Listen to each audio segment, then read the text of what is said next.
হাবিয়া জাহান্নাম হইল সবথেকে কঠিন জাহান্নাম। অন্যান্য 6টা জাহান্নাম সমস্ত মুফাসসিররা তাফসীরের ভিতরে একই মতামত পেশ করেছেন।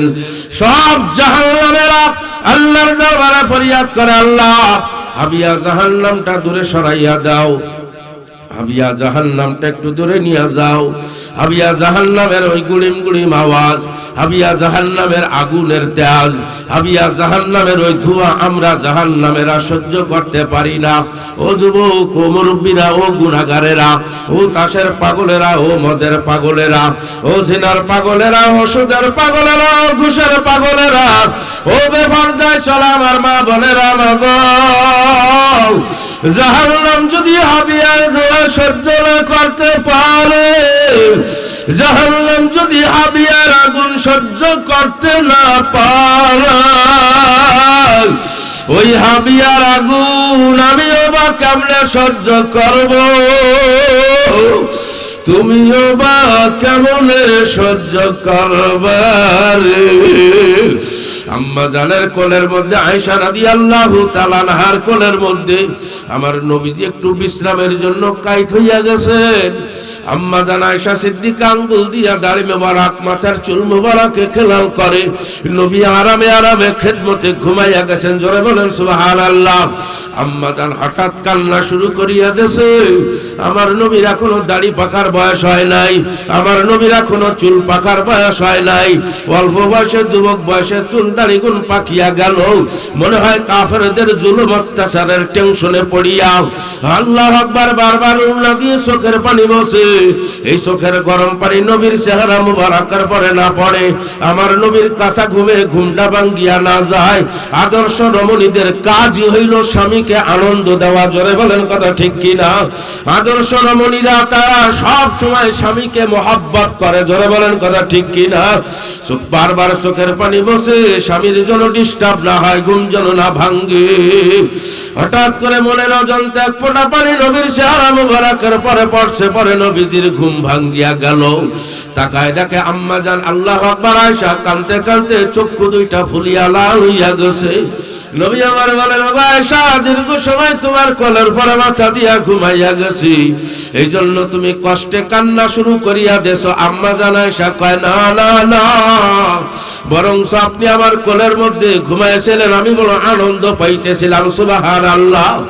আমি এই সব আখিরাতের পাথর আমার কোন আমল যদি আল্লাহ কবুল না করে, অন্তত আমি বলতে পারবো মালিক তোমার বন্ধু আমার কোলের মধ্যে ঘুমাইয়া আরাম করছিল, ওই উসিলা হয়তো আমি আয়েশা মাফ পাইয়া যাব। জোরে বলেন না সুবহানাল্লাহ। তাহলে আয়েশা কেন কাঁদো? কয় কাঁদি এই জন্য, অল্প বয়সে, যুবক বয়সে আপনার চুল দাড়ি মোবারক পাকিয়া গেছে, এই টেনশনে আমি কাঁদি। মনে হয় কাফেরদের জুলুম অত্যাচারের টেনশনে চুল দাড়ি পাকিয়া গেছে। কয় আয়েশা এটাও একটা কারণ, সব থেকে বড় কারণ কোরআনুল কারীমের মধ্যে জাহান্নামের কিছু আয়াত আমার মালিক আমার উপরে জাহান্নামের আয়াত নাজিল করেছে। ওই আয়াতের তাফসীর বিবি আল্লাহু আকবার বিশ্লেষণ, ওই আয়াতের অর্থগুলি তাৎপর্যগুলি আমি মুহাম্মাদের বিধি করিয়া ফেলাইছে, বুড়া বানাইয়া ফেলাইছে। অল্প বয়সে আমার চুল দাড়ি গুলো পাকাইয়া ফেলাইছে। জাহান্নামের যেই বর্ণনা মাওলা জাহান্নামের কথা কোরআনের মধ্যে বর্ণনা করেছে, ওই জাহান্নামের আগুন আমার উম্মত কেমনে সহ্য করবে? আল্লাহ আমার শাইখ কুতুবুল আলম চরমুনার মরহুম আল্লাহর কুতুব রাহমাতুল্লাহ আলাইহি এই আয়াতের তাফসীর বরিশালের সহজ সরল ভাষা দিয়ে এইভাবে আমাদের সামনে করতেন। একজন গুনাহগারকে যখন হাবিয়া জাহান্নামের মধ্যে ফেলানো হবে, যেমন একটা মানুষ যদি পুকুরের মধ্যে ঝাঁপ দিয়া ডুব দেয়, একটা মানুষ যদি শরাবপুরের নদীর ভিতরে ঝাঁপ দিয়া ডুব দেয়, বলেন ওই লোকটার ডাইনে বামে সামনে পিছনে উপরে নিচে পানি আর পানি কিনা? জোরে বলেন ঠিক কিনা? চতুর্দিকে শুধু পানি আর পানি। ঠিক তদ্রূপ একজন নাফরমানকে যখন হাবিয়া জাহান্নামের ভিতরে নিক্ষেপ করা হবে, ওই গুনাহগারের ডাইনে আগুন বামে সামনে আগুন পিছনে আগুন, চতুর্দিকে শুধু আগুন আর আগুন। কোথায় যাবি রে গুনাহগার, আর দেরি না করিয়া, গড়িমিশি না করিয়া, অপেক্ষা না করিয়া এই গভীর রজনীতে আল্লাহর কোরআনের মজমায় সিদ্ধান্ত নিয়া ফেলাও, আমি আর জীবনে কোনোদিন নামাজ কাজা করব না, আমি আর জীবনে কোনোদিন গুনাহ করব না। আল্লাহর বান্দারা, আল্লাহর বান্দিরা খাস তওবা করিয়া গুনাহ থেকে ফিরিয়া আসা যায় কি যায় না? আমিও দোয়া চাই, আমিও সবার জন্য দোয়া করি। সবাই চক্ষু বন্ধ করে মাথাটা নিচু করে দেন। একজনও চক্ষু খোলা রাখবো না, সবাই মাথা নিচু করব। কেউ কারোর দিকে না তাকাইয়া সবাই যার যার দিকে তাকাও। এই মজলিসের ভিতরে কতজনের আব্বা নাই, কতজনের মা ও নাই। ও মাহারা, ও বাবারা, সন্তানেরা রে, বাবা কি জিনিস, মা কি জিনিস, যাদের মা বাবা নাই এরা সারা কেউ বুঝবে না, বুঝানো যাবে না। আমি একবার বরিশাল অঞ্চলের দিকে মাহফিলে গেছিলাম, এক মহিলা কবরের মধ্যে রাখবে, দেখি যে 7 বছর বয়সের একটা বাচ্চা মেয়ে কবরখানার ভিতরে লাফালাফি করে, দাপায় 5-7 জন মহিলা বাচ্চাটারে ধরিয়া রাখতে পারে না। আমি বললাম, এই বাচ্চাটা এত কাঁদে, এত কাঁদতে তো আমি কেউ রে দেখি নাই। কয় হুজুর, এই মহিলারে, যে মহিলাটারে কবরে রাখবে, মহিলা হইল বাচ্চাটার মা। আমারও মায়া লাগলো। তাহলে ভাইরা, এই বাচ্চাটারে শেষবারের মতন মরা মায়ের মুখটা একবার একটু দেখাবার সুযোগ করে দেন। ও জীবনে কোনোদিন আর মায়ের মুখ দেখতে পারবে না, শেষবারের মতন মরা মায়ের মুখটা একটু দেখাইয়া ওর মনের একটু সান্ত্বনা জোগাইয়া দেন। যারা দেখাইছিল তারা বলে, হুজুর সবাইকে সরাইয়া দিয়া কাপড় দিয়া যখন ঘিরিয়া ওই বাচ্চাটারে আমরা আনলাম, আমরা ভাবছিলাম বাচ্চা মানুষ, মরা মানুষের মুখ দেখলে বের করলে ভয় পাবে, কোলে করিয়া নিয়া ধরিয়া নিয়া দেখান লাগবে। হুজুর বিশ্বাস করেন, যখন আমরা একটা কাপড় সরাইতে সরাইতে সব সরাইয়া ফেলাইলাম, তখন দেখি ওই বাচ্চাটা একটা লাফ দিয়া যাইয়া ওই মরা মহিলার গলাটারে জড়াইয়া ধরিয়া করুণ সুরে সুরে ডাকদার বলে, মা গো মা। আমার মক্তব নুরানি মাদ্রাসার স্কুল ছুটি দেওয়া, আমি বাসার দরজাইয়া কোন রকমের দরজা ধরতে না ধরতে তুমি দরজা খুলিয়া আমাকে তোমার বুকের পরে মাথা ডারে নিয়া আমার গায়ে মাথা হাত বুলাইতে আর বলতে, আম্মু ও তুমি আমার এতিম করিয়া একা করিয়া চলিয়া গেল, আর কোনদিন মনে কেউ দরদ দেবে না।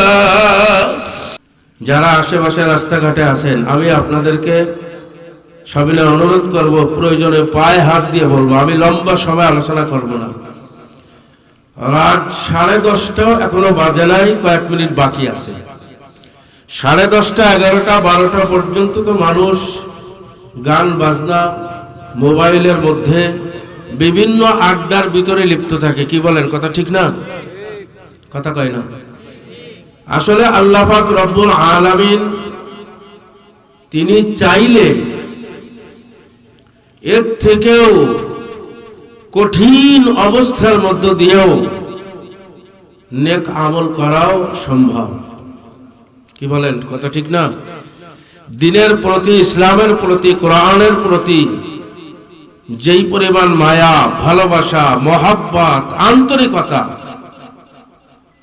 থাকবার কথা ছিল, সেই পরিমাণ মহাব্বত আর দরদ না থাকবার কারণেই দিনের মজমাগুলি কিন্তু আমাদের কাছে ভালো লাগে না। কি বলেন, কথা ঠিক না? অথচ সাহাবা আজমাইনদের কাছে এই দিনের মজমা সারা রাত বাড়ির কথা ভুলে যাইতেন, ছেলে মেয়ের কথা ভুলে যাইতেন, খাওয়ার দাওয়ার কথাও পর্যন্ত তারা ভুলে যাইতেন। শুধু কার জন্য? তাদের অন্তরে কার মহাব্বত ছিল? জোরে বলেন না, কার মহাব্বত? আল্লাহর বান্দারা, পর্দার আড়ালে আমার আম্মা জানেরা, বোনেরা, ইসলামের একটা সময় ছিল যে সময় দিনের উপরে চলা, ইসলামের উপরে চলা, ইমানের উপরে চলা। হুজুর আসছে মানে তো চতুর্মুখী বাধা এই ইমানদারদের জন্য ছিল কি ছিল না? সবাই দিক খেয়াল করি, কি বলেন, বাধা ছিল না? চতুর্দিক দিয়ে বাধা ছিল। প্রকাশ্যে কেউ ইমানের উপরে চলতে পারে নাই। সন্তান যদি ইমান গ্রহণ করেছে, মা আর বাবা, আপন ভাই, সহোদর, এক মায়ের সহোদর ভাইরা বোনেরা যদি টের পাইছে যে আমাদের সহোদর ভাই ইমান গ্রহণ করেছে, আমার সন্তান ইমান গ্রহণ করেছে, সঙ্গে সঙ্গে সম্পর্ক বিচ্ছিন্ন। জোরে বলেন নাউযুবিল্লাহ। ওই সন্তানের জায়গার ঘরে হয় নাই এমন একটা যুগ ছিল কি ছিল না? কথা বলেন, কথা বলেন, ছিল কি না? কিন্তু আমাদের বেলায় মাইক লাগাইয়া, স্টেজ করিয়া, দিবালোকে প্রকাশ্যে সেমিনার করে, কি বলেন, দিনের কাজে কোনো বাধা আছে? আছে কোনো বাধা? তারপরেও আমাদের মনের বাধাই হইল বড় বাধা। কি কথা ঠিক কি না? সুতরাং আল্লাহ পাকের বান্দারা, হয়তোবা আমার মনে বলে আল্লাহ পাক আমাদেরকে এই মজমা, এই ঠান্ডার দিকে তাকায়া, এই কষ্টের দিকে তাকায়া আল্লাহ পাক কবুল না করে পারবেন না। সবাই বলি আল্লাহুম্মা আমিন। আরো জোরে করে বলি আল্লাহুম্মা আমিন। সবাই বলি আল্লাহুম্মা আমিন। ফেরাউনের জামানায় আল্লাহ পাকের এক বান্দি ঈমান এনেছিলেন। সুবহানাল্লাহ বলেন। কি আনছিলেন? জোরে করে বলেন, কি আনছিলেন? কার উপর ঈমান আনছিলেন? চতুর্দিকে বাধা, চতুর্দিকে ইসলামের দুশমন, চতুর্দিকে ঈমানের দুশমন। মহিলা ভালো করে জানতেন এই রাস্তায় যদি আমি আল্লাহু আকবার অগ্রসর হই, আমার ঘাটে ঘাটে বাধা, প্রতিনিয়ত বাধা। তারপরে আল্লাহ পাকের বান্দারা, শরফপুরবাসীরা, ও পর্দার আড়ালে আমার আম্মা জানেরা, মাগো মা, সব কিছুকে উপেক্ষা করে ওই মহিলা আল্লাহ পাকের উপরে ঈমান গ্রহণ করলেন। সুবহানাল্লাহ।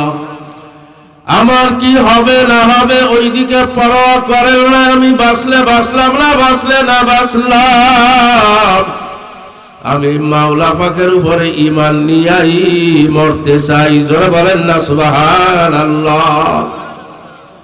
ভাইরা রে, তামাম দুনিয়ার মধ্যে সব থেকে মূল্যবান সম্পদ হইল ঈমান।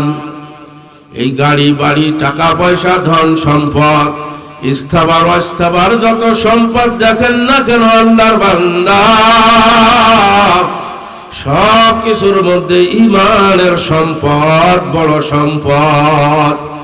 ঈমানের ধনে যারা ধনী তারা হইল আসল ধনী। সুবহানাল্লাহ বলি। আমলের ধনে যারা ধনী এরা হইল আখিরাতের ধনী। এই মানুষগুলো কবরের ধনী, এই মানুষগুলি কিয়ামতের ময়দানের ধনী, এই মানুষগুলি আখিরাতের ধনী। জোরে বলি সুবহানাল্লাহ। বাইরের দুনিয়ার সম্পদে যারা ধনী, দুনিয়ার মাল সামানায় যারা ধনী, এই ধনী ধনী না অস্থায়ী। ধনীর ধনীগিরি একদিন চলিয়া যাবে, বাড়িওয়ালার বাড়ি একদিন হাত ছাড়া হইয়া যাবে, সম্পদের মালিকের একদিন সম্পদ হাত ছাড়া হইয়া যাবে, কিছুই আর থাকবে না। মাত্র 3 কান, মহিলাদের মাত্র 5 কান কাপড় ছাড়া আর কিছুই থাকবে না। জোরে বলেন ঠিক কিনা? আল্লাহ পাকের বান্দি চিন্তা করলেন, না না না, এই দুনিয়ার জিন্দেগানির থেকে আখিরাতের জিন্দেগির মূল্য অনেক বেশি, অনেক বেশি। এই দুনিয়ার সুখ শান্তির থেকে আখিরাতের শান্তির সোহান অনেক দামি। আখিরাতের জান্নাতের অনেক দাম। আল্লাহ আকবার। ঈমান গ্রহণ করলে যদি আমার ফিরাউনের হাতে মরণ হয় মরব, তবু আমি ঈমান আলিয়ায় ছাড়ব। মহিলার জবান দিয়া বের হয়ে গেল লা ইলাহা ইল্লাল্লাহু মুসা কালিমুল্লাহ। জোরে বলেন না সুবহানাল্লাহ। কার নাম বের হইল? ওই সময় ফিরাউনের দাবি ছিল আনা রব্বুকুমুল আলা, আমি হইলাম বড় খোদা, আমি হইলাম রিজিক দাতা, সবাই তোমরা আমাকে রব বলিয়া স্বীকার করবা। সবাই ঠিকই ফিরাউনকে রব বলিয়া স্বীকার করছিল। ফিরাউনের ওই দুঃশাসন, ফিরাউনের ওই জুলুম, ফিরাউনের ওই জালেম, ফিরাউনের ওই নিষ্ঠুর বিচার সব কিছুকে বিবেক বিবেচনা করিয়া তারা চিন্তা করলো ফিরাউনকে যদি রব বলিয়া স্বীকার না করি, আমাদের বাঁচবার কোনো উপায় নাই, আমাদের জিন্দা থাকবার কোনো উপায় নাই। সবাই দুনিয়াকে প্রাধান্য দিল, এই দুনিয়ার স্বাস্থ্য সুখ শান্তিকে প্রাধান্য দিল। কিন্তু পর্দার আড়ালের মা বোনেরা, আপনারই মতন একজন মহিলা কিছুদিন কয়েক মাস আগে হইল আল্লাহ পাকের বান্দির স্বামীটাও দুনিয়া ছাড়িয়া চলিয়া গেছে। জোরে বলেন না সুবহানাল্লাহ। মহিলা বিধবা, একবারে জীর্ণ শীর্ণ ঝুপড়ির ভিতরে বসবাস করত। আজকে তোমার ঘরের মধ্যে কোনো খাবারের অভাব নাই, ফার্নিচারের অভাব নাই, তোমার ঘর ফ্রিজ দিয়া ভরা, ফ্রিজের ভিতরে গোশত দিয়ে ভরা, মাছ দিয়া ভরা, এক মাসের খাদ্য খাবার অনেকের ফ্রিজ জাগ করা আছে। জোরে বলেন কথা ঠিক কিনা? কিন্তু আল্লাহর বান্দিরা,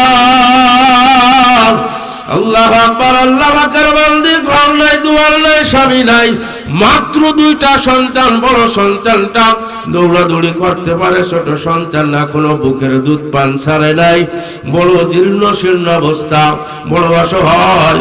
তারপরও আল্লাহ পাকের উপরে আস্থা, আল্লাহ পাকের রহমতের উপরে ভরসা করিয়া কি হবে না হবে পরোয়া করে নাই। আখিরাতের জিন্দিগানিকে প্রাধান্য দিয়া জবান দিয়া উচ্চ স্বরে বের করে দিল আল্লাহ পাকের নাম। জোরে বলেন সুবহানাল্লাহ। কার নাম? আল্লাহ আকবার। আখিরাতের জিন্দেগি আসল। এই দুনিয়ার কষ্ট শুরু আছে, শেষ আসে। আখিরাতের কষ্ট একবার শুরু হইয়া গেলে সুম্মা লা ইয়ামুতু ফিহা ওয়ালা ইয়াহইয়া, জাহান্নামীদের গায়ের চামড়া পড়িয়া যাবে, আবার নতুন চামড়া হবে। জাহান্নামীদের শরীরের ভিতরে প্রতিটা পশমে পশমে জাহান্নামের সাপ তাদের ওই বিষ দাঁত গুলি ঢুকাইয়া দেবে। দুনিয়ার বিষাক্ত সাপ দংশন করলে, চিকিৎসা ভালো মতন নিতে না পারলে মরণ হইয়া যায়। কিন্তু আল্লাহর বান্দিরা, গুনাহগারের দলেরা,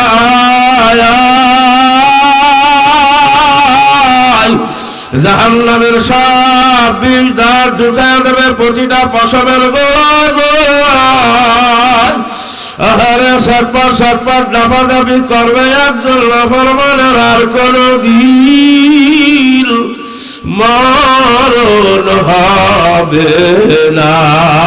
জোরে জোরে করে বলেন না নাউযু বিল্লাহ। বাইতে ভাই খবর যাইতে যাইতে ছড়াইতে ছড়াইতে ফিরাউনের কানে গেল। ফিরাউন সংবাদ দিল, মহিলাকে হাজির করলো। লম্বা কথা আমি ছোট্ট করিয়া বুঝাবার জন্য বলি। ওগো আল্লাহর বান্দারা, ও যুবক, ও ধনীরা, গরিবেরা, ও পর্দার আড়ালে মহিলা প্যান্ডেল আমার মা বোনেরা, দিলের কান্ডিয়া মাইকের আওয়াজ শোনার মাগো, দেখো মালিকের রহমতের দৃষ্টিটা তোমার দিকে আকর্ষণ করা যায় কিনা। দেখো তোমার অন্তরের ভিতরে ন্যূনতম একটু মালিকের মহব্বত আর মালিকের ভয় ঢুকাইতে পারো কিনা রে আল্লাহর বান্দি। আর কতকাল বেফরদায় চলবা, আর কতকাল বেনামাজি হইয়া থাকবা, আর কতকাল মালিকানা হইয়া থাকবা। মালিকের কাছে কি যাওয়া লাগবে না? আর কবে মালিকের জন্য তৈয়ার হবা? আর কবে মালিকের গোলামি করবা? আর কবে তোমার জবান দিয়ে আল্লাহ পাকের নাম বের হয় আল্লাহ? আর কবে তোমার ঘরের মধ্য থেকে কোরআন তেলাওয়াতের আওয়াজ শোনা যাবে? আর কতদিন তোমার ঘরের ভিতরে টিভি সিডি চলবে? আর কত নাফরমানি তুমি করবা সিদ্ধান্ত নিয়ে ফেলাও। নিঃশ্বাসের কোনো বিশ্বাস নাই। কত জুয়ান জুয়ান মানুষও কিন্তু মালিকের কবরে গেছে না যায় নাই। কথা বলেন, গেছে না যায় নাই? কত যুবক মানুষেরা কবরে চলিয়া গেল। কত অবিবাহিতা, আল্লাহু আকবার, কত মেয়েরা অন্ধকার কবরে চলিয়া গেল। রে আল্লাহর বান্দিরা, মরণের জন্য তৈয়ার হইয়া যাও। আখিরাতের চিন্তা মাথার মধ্যে ঢুকাও। ওই অন্ধকার কবরে আমার কি অবস্থা হবে? মালিকের দরজায় আমার কোন অবস্থা হবে? আল্লাহ পাকের বান্দিকে ডাকা হইল, কোনো ভয় নাই, কোনো ডর নাই। আল্লাহু আকবার, দিব্যি সুস্থ আনন্দের সঙ্গে কলেমা উচ্চারণ করতেছে, কোনো পরোয়া নাই। জোরে বলেন না সুবহানাল্লাহ। আল্লাহ পাক আল্লাহর বান্দিকে কবুল করেছে। জোরে বলেন কে? কোনো ভয় নাই। ফিরাউন ধমক দিয়া কয়, হে মহিলা, তুই কি জানো না আমি ফিরাউনের কত শক্তি? আল্লাহু আকবার, তুই কি জানো না আমার কত শক্তি, আমার কত পাওয়ার, আমার কত ক্ষমতা? কত মানুষ আমি আল্লাহু আকবার ফাঁসির কাস্টে ঝুলাই, কেউ আল্লাহু আকবার আমার সঙ্গে প্রশ্ন করতে পারে না। এত বড় দুঃসাহস তোকে কে দিল? এত বড় সাহস তুই কোথায় পাইলি?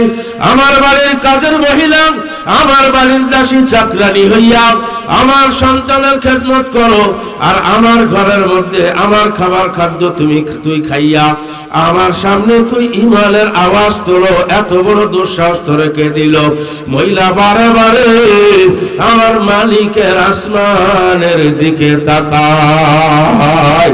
জোরে জোরে বলেন সুবহানাল্লাহ। সুশুদিমান কানাল্লাহে আযলা হাতরা বা সাদকে কানাল্লাহে লা। মহিলা বারবার বারবার আকাশের দিকে তাকার। মহিলার জবান দিয়ে বের হয়, আল্লাহ, আমার হায়াতের মালিক আল্লাহ। জোরে বলেন আল্লাহ কে? আমার আপনার মওয়াতের মালিক কে? সুখে রাখা না রাখার মালিক কে? মালিক যদি ভালো না রাখে, একটা সেকেন্ডও কেউ আমাকে ভালো রাখতে পারবে না। দামি ঘর আমাকে ভালো রাখতে পারবে না। মালিক যদি সুস্থ না রাখে, কোনো ডাক্তার, কোনো চিকিৎসা, কোনো হাসপাতাল, কোনো ঔষধ, কেউ আমাকে সুস্থ রাখতে পারবে না। সুস্থ রাখার মালিক কে? মহিলা বলে, আমি কারোর প্রবঞ্চনায় পড়ি নাই, আমি কারোর চক্রান্তের শিকার হই নাই। আমি সব জ্ঞানে বুঝিয়া শুনিয়া আমি আল্লাহর উপরে ঈমান আনছি। জোরে বলেন সুবহানাল্লাহ। আমার মালিক আমার আল্লাহ, আমার বানানেওয়ালা আমার আল্লাহ, আমার সৃষ্টিকর্তা আমার আল্লাহ। ওই আল্লাহর উপরে আমি ঈমান আনছি। এখন আপনার বিচার যা হয় আপনি আপনার বিচার করেন। জোরে জোরে করে বলেন সুবহানাল্লাহ। ফেরাউন ডাক দিয়া বলে, জল্লাদ, মহিলার সন্তান ছিল বড় চমৎকার চেহারা, আকাশের চন্দ্রের মতন ফুটফুটে চেহারা। ও পর্দার আড়ালের মা বোনেরা, তোমার কাছে তোমার সন্তান কত প্রিয়, তোমার কাছে তোমার আদরের সন্তান কত মহাব্বতের। যার যার পোনা তার কাছে শোনা। জোরে বলেন কথা ঠিক কিনা? মহিলার বাচ্চা দুইটাকে আনবার অনার দেওয়া হইল। বাচ্চা দুইটা কাঁদতেছে, ছোট ভাইকে জড়ায় ধরে কাঁদে। বড় ভাই ছোট ভাই বড় ভাইয়ের কোলের মধ্যে বসে কাঁদে। মা এত আল্লাহু আকবার আল্লাহর দিন আরো আগে চলে আসে। আজ গভীর রাত হইয়া গেল, মা আসে না। না জানি মা রাস্তাঘাটে কোনো বিপদে মুসিবতে পড়লো কিনা।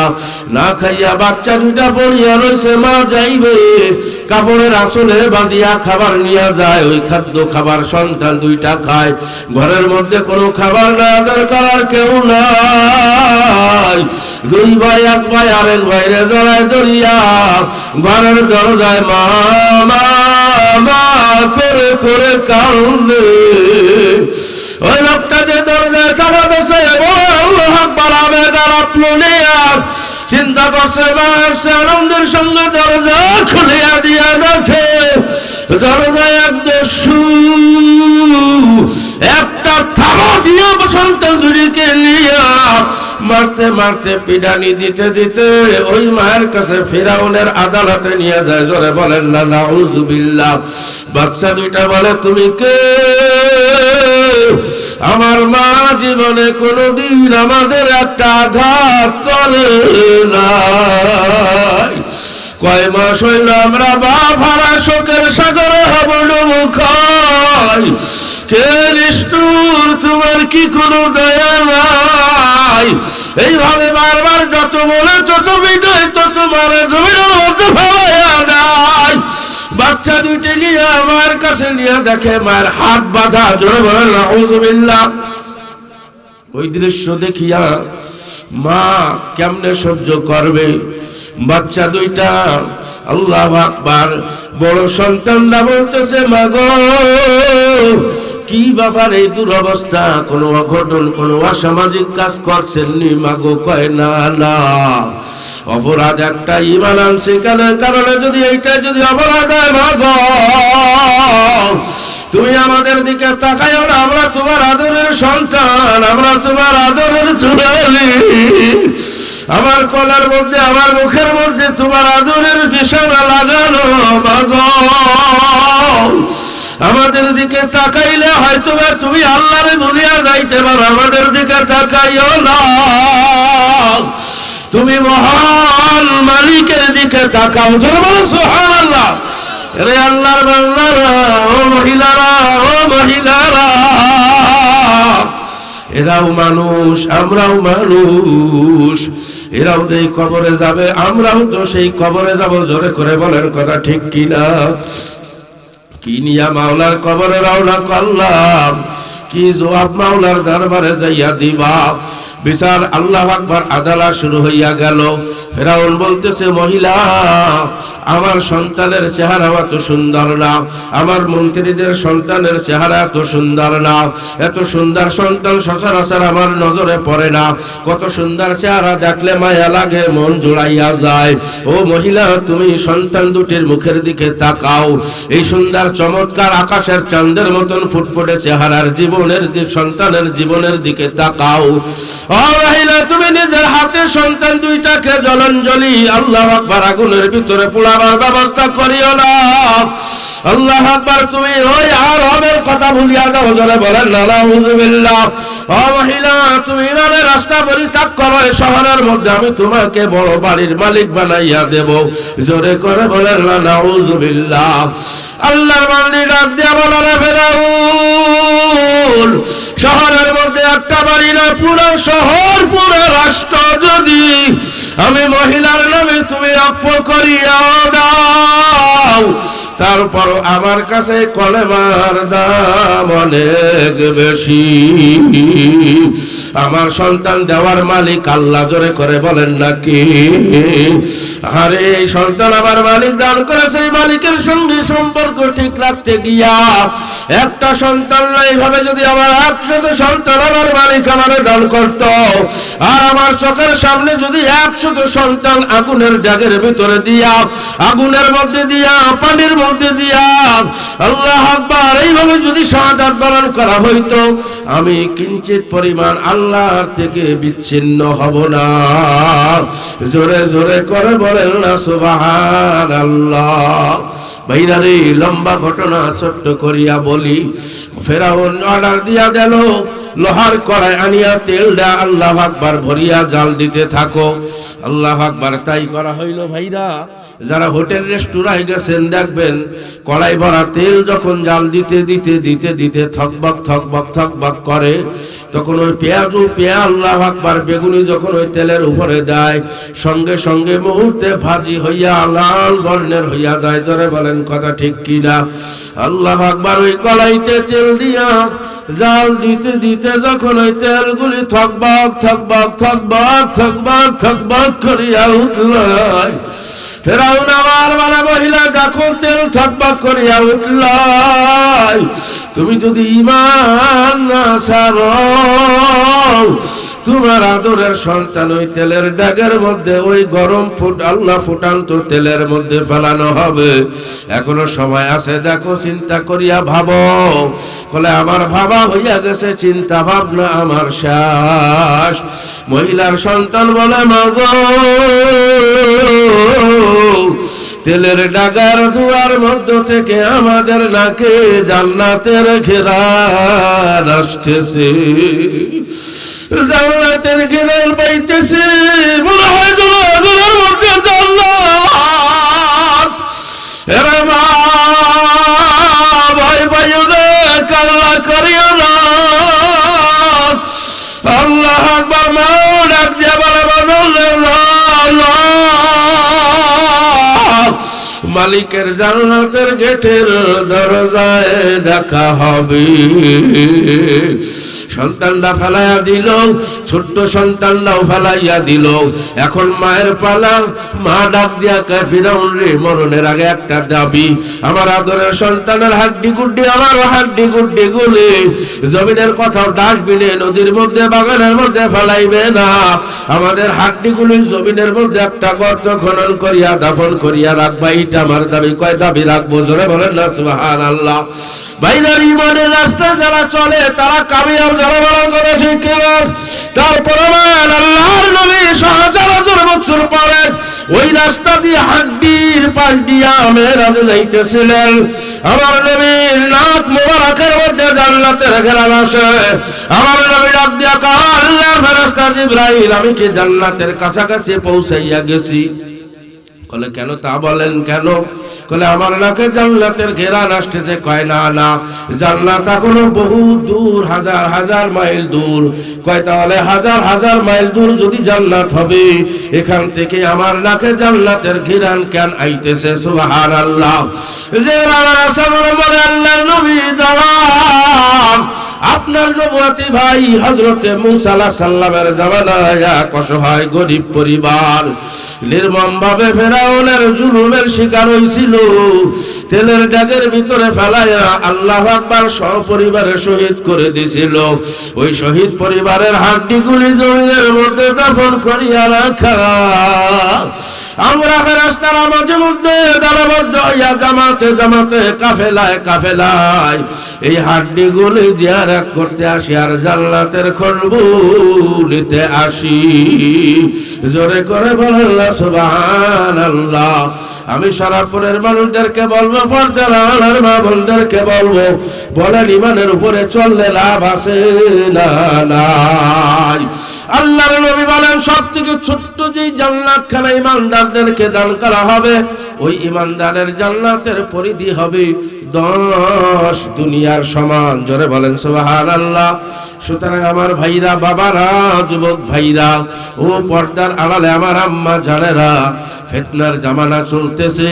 আল্লাহর নবী ভবিষ্যৎবাণী দিয়া গেছে, আমার উম্মতের শেষ জামানা এমন জামানা হবে, জ্বলন্ত আগুন হাতের মধ্যে রাখতে যত কষ্ট না।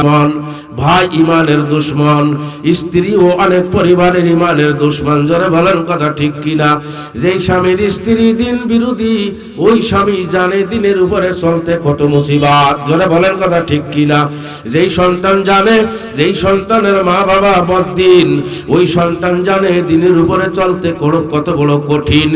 যেই পিতামাতার সন্তান বদ্দিন, ওই পিতামাতা জানে দিনের উপরে চলা কত কঠিন। জোরে বলেন ঠিক কিনা? সুতরাং আমার ভাইরা, বাবাজিরা, যে যাই বলুক, যে যেদিকে ডাকুক, কারুর কথা আমরা সাড়া দেব না।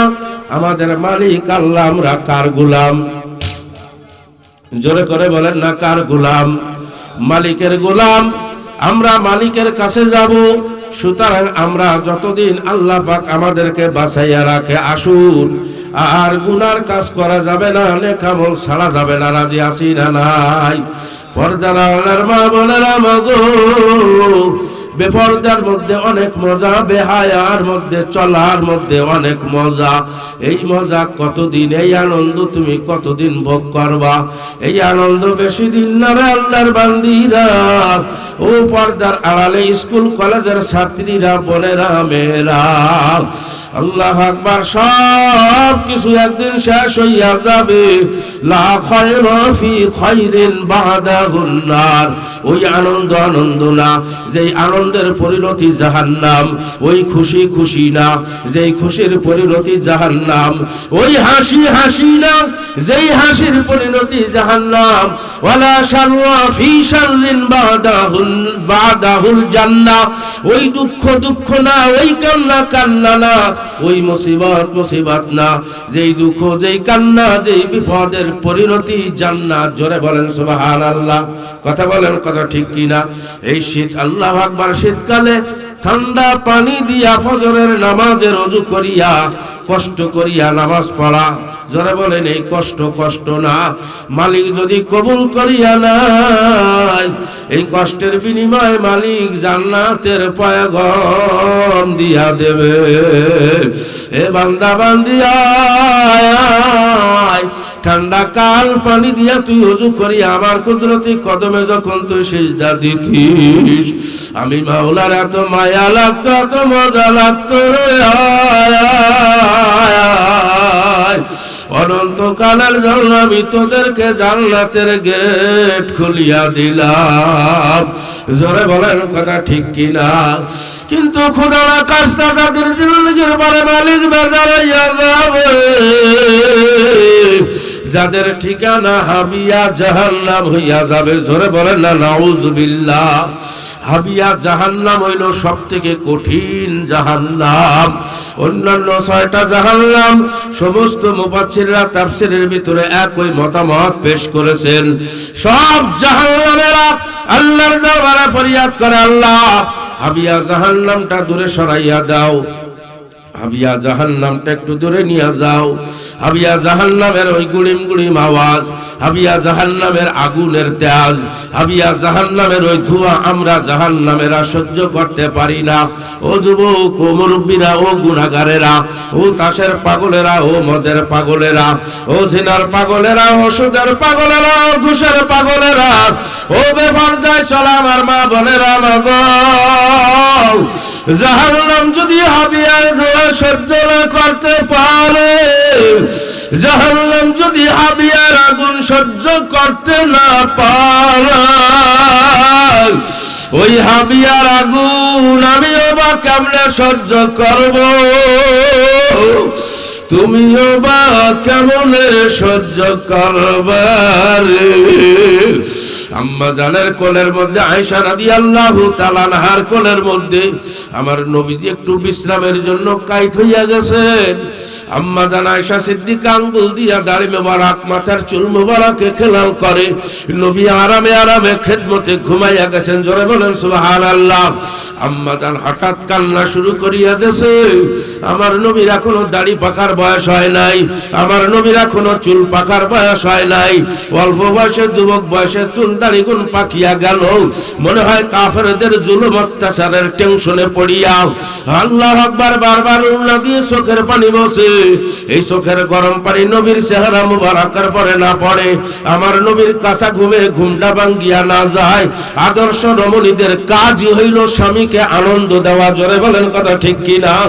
আদর্শ রমণীরা তারা সব সময় স্বামীকে মহব্বত করে। জোরে বলেন, কথা ঠিক কিনা? চোখ বারবার চোখের পানি বসে, স্বামীর জন্য ডিস্টার্ব না হয়, ঘুম যেন না ভাঙ্গে। হঠাৎ করে মনের অজান্তে এক ফোঁটা পানি নবীর চেহারা মুবারকের পরে পড়ছে, পরে নবীজির ঘুম ভাঙ্গিয়া গেল। তাকায় দেখে আম্মা জান আল্লাহু আকবার আয়েশা কাঁদতে কাঁদতে চক্ষু দুইটা ফুলিয়া লাল হইয়া গেছে। নবী আমার বলেন, আয়েশা দীর্ঘ সময় তোমার কোলের পরে মাথা দিয়া ঘুমাইয়া গেছি, এই জন্য তুমি কষ্টে কান্না শুরু করিয়া দেছো। আম্মা জান আয়েশা কয়, না না না, বরং আপনি আমার কোলের মধ্যে ঘুমাইছিলেন, আমি বড় আনন্দ পাইতেছিলাম। সুবহানাল্লাহ। আমি এই সব আখিরাতের পাথর আমার কোন আমল যদি আল্লাহ কবুল না করে, অন্তত আমি বলতে পারবো মালিক তোমার বন্ধু আমার কোলের মধ্যে ঘুমাইয়া আরাম করছিল, ওই উসিলা হয়তোবা আমি আয়েশা মাফ পাইয়া যাব। জোরে বলেন না সুবহানাল্লাহ। তাহলে আয়েশা কেন কাঁদো? কয় কাঁদি এই জন্য, অল্প বয়সে, যুবক বয়সে আপনার চুল দাড়ি মোবারক পাকিয়া গেছে, এই টেনশনে আমি কাঁদি। মনে হয় কাফেরদের জুলুম অত্যাচারের টেনশনে চুল দাড়ি পাকিয়া গেছে। কয় আয়েশা এটাও একটা কারণ, সব থেকে বড় কারণ কোরআনুল কারীমের মধ্যে জাহান্নামের কিছু আয়াত, আমার মালিক আমার উপরে জাহান্নামের আয়াত নাজিল করেছে। ওই আয়াতের তাফসীর বিসমি আল্লাহু আকবার বিশ্লেষণ, ওই আয়াতের অর্থগুলি তাৎপর্যগুলি আমি মুহাম্মাদের বিধি করিয়া ফেলাইছে, বুড়া বানাইয়া ফেলাইছে। অল্প বয়সে আমার চুলদারি গুরু পাকাইয়া ফেলাইছে। জাহান্নামের যেই বর্ণনা মাওলা জাহান্নামের কথা কোরআনের মধ্যে বর্ণনা করেছে, ওই জাহান্নামের আগুন আমার উম্মত কেমনে সহ্য করবে? আল্লাহ আমার শাইখ কুতুবুল আলম চরমুনার মরহুম আল্লাহর কুতুব রহমাতুল্লাহ আলাইহি এই আয়াতের তাফসীর বরিশালের সহজ সরল ভাষা দিয়ে এইভাবে আমাদের সামনে করতেন। একজন গুনাহগারকে যখন হাবিয়া জাহান্নামের মধ্যে ফেলানো হবে, যেমন একটা মানুষ যদি পুকুরের মধ্যে ঝাঁপ দিয়া ডুব দেয়, একটা মানুষ যদি শরাবপুরের নদীর ভিতরে ঝাঁপ দিয়া ডুব দেয়, বলেন ওই লোকটার ডাইনে বামে সামনে পিছনে উপরে নিচে পানি আর পানি কিনা? জোরে বলেন ঠিক কিনা? চতুর্দিকে শুধু পানি আর পানি। ঠিক তদ্রূপ একজন নাফরমানকে যখন হাবিয়া জাহান্নামের ভিতরে নিক্ষেপ করা হবে, ওই গুনাহগারের ডাইনে আগুন, বামে আগুন, সামনে আগুন, পিছনে আগুন, চতুর্দিকে শুধু আগুন আর আগুন। কোথায় যাবি রে গুনাহগার? আর দেরি না করিয়া, গড়িমিশি না করিয়া, অপেক্ষা না করিয়া এই গভীর রজনীতে আল্লাহর কোরআনের মর্মে সিদ্ধান্ত নিয়া ফেলাও, আমি আর জীবনে কোনদিন নামাজ কাজা করব না, আমি আর জীবনে কোনদিন গুনাহ করব না। আল্লাহর বান্দারা, আল্লাহর বান্দিরা খাস তওবা করিয়া গুনাহ থেকে ফিরিয়া আসা যায় কি যায় না? আমিও দোয়া চাই, আমিও সবার জন্য দোয়া করি। সবাই চক্ষু বন্ধ করে মাথাটা নিচু করে দেন। একজনও চক্ষু খোলা রাখবো না, সবাই মাথা নিচু করব। কেউ কারোর দিকে না তাকাইয়া সবাই যার যার দিকে তাকাও। এই মজলিসের ভিতরে কতজনের আব্বা নাই, কতজনের মা ও নাই। ও মাহারা, ও বাবারা, সন্তানেরা রে, বাবা কি জিনিস, মা কি জিনিস, যাদের মা বাবা নাই, এরা সারা কেউ বুঝবে না, বুঝানো যাবে না। আমি একবার ওই বরিশাল অঞ্চলের দিকে মাহফিলে গেছিলাম, এক মহিলা কবরের মধ্যে রাখবে, দেখি যে 7 বছর বয়সের একটা বাচ্চা মেয়ে কবরখানার ভিতরে লাফালাফি করে, দাফায় 5-7 জন মহিলা বাচ্চাটারে ধরিয়া রাখতে পারে না।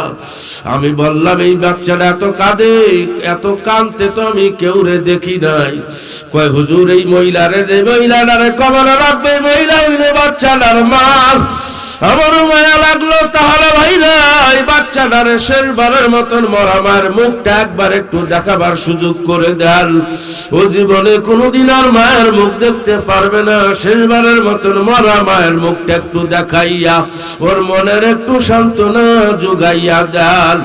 যারা দেখাইছিল তারা বলে হুজুর সবাইকে সরাইয়া দিয়া কাপড় দিয়া যখন ঘিরিয়া ওই বাচ্চাটারে আমরা আনলাম, আমরা ভাবছিলাম বাচ্চা মানুষ, মরা মানুষের মুখ দেখলে বের করলে ভয় পাবে, কোলে করিয়া নিয়া ধরিয়া নিয়া দেখান লাগবে।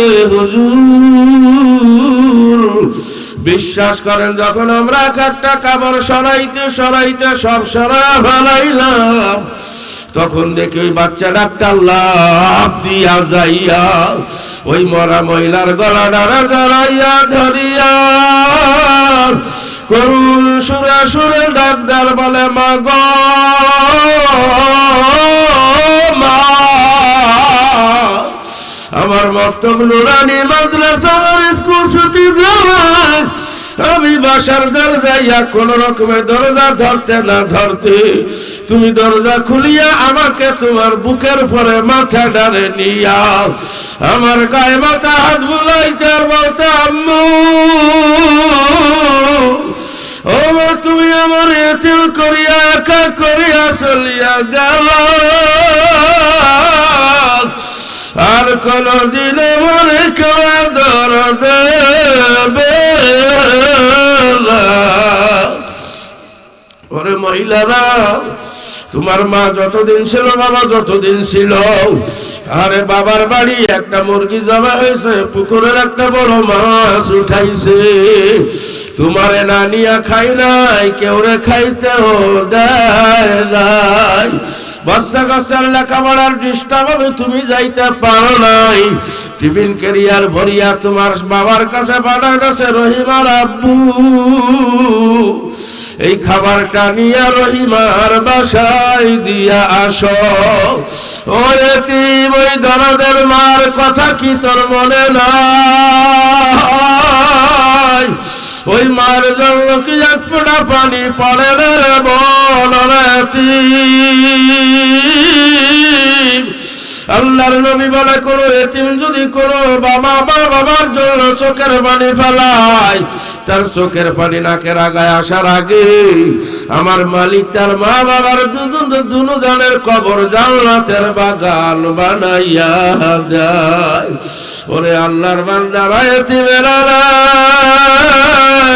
কল্পনায় কল্পনায় মা বাবার চেহারার কথা বলে করো, কল্পনায় মা বাবার কবরের ধারে চলিয়া যাও, মা বাবারে কোথায় রাখছো, কোন গাছের তলায়, কোন বাগানের মধ্যে, কোন কবরের মধ্যে রাখছো, আরে সাইয়া দেখো মায়ের বুকের উপর বল মন মাটি। ওরে আল্লাহর বান্দা, আল্লাহর বান্দিরা রে, তোমার চোখের পানি গৌরাইয়া নাকের আগায় আসার আগে এই গভীর রাত্রে মালিক তোমার বাবা দাদা দাদু নানা নানু রে মাফ না করিয়া পারবে না। আল্লাহুম্মা আমিন, আল্লাহুম্মা আমিন,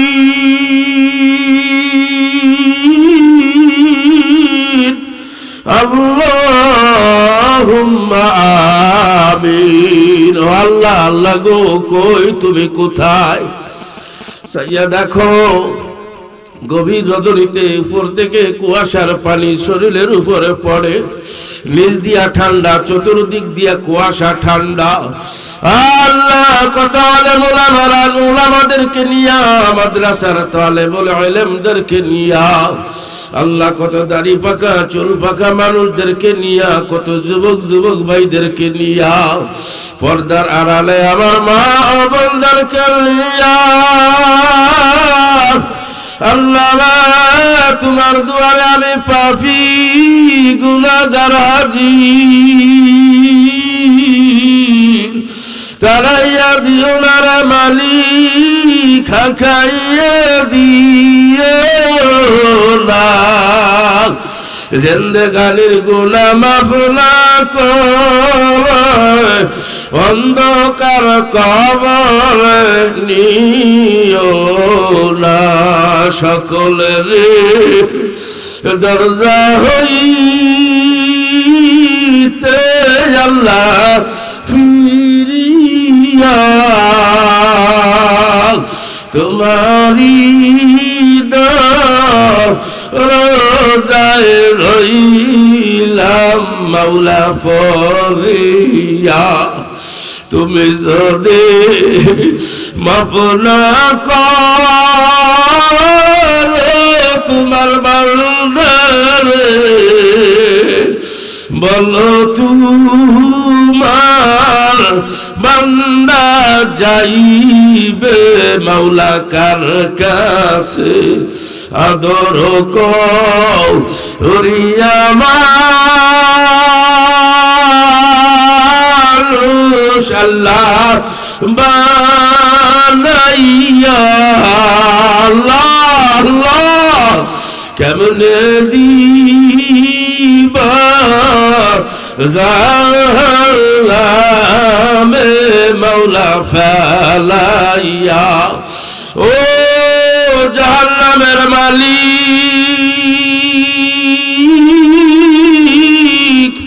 ও জান্নাতের মালিক আল্লাহ আল্লাহ সাইয়া দেখো তোমার বান্দারা তোমার দুয়ারে কান্দে আল্লাহ আমার বড় হুজুর ওস্তাদ আমার পাশে আল্লাহ আমার আলেম ভাইরা দোস্ত বরেরা পাশে আল্লাহ তোমার কত প্রিয় প্রিয় জনেরা কান্দারা মালিক মালিক আসমানের মালিক তোমার কি একটু তোমার কি মায়া লাগে না রে মাওলা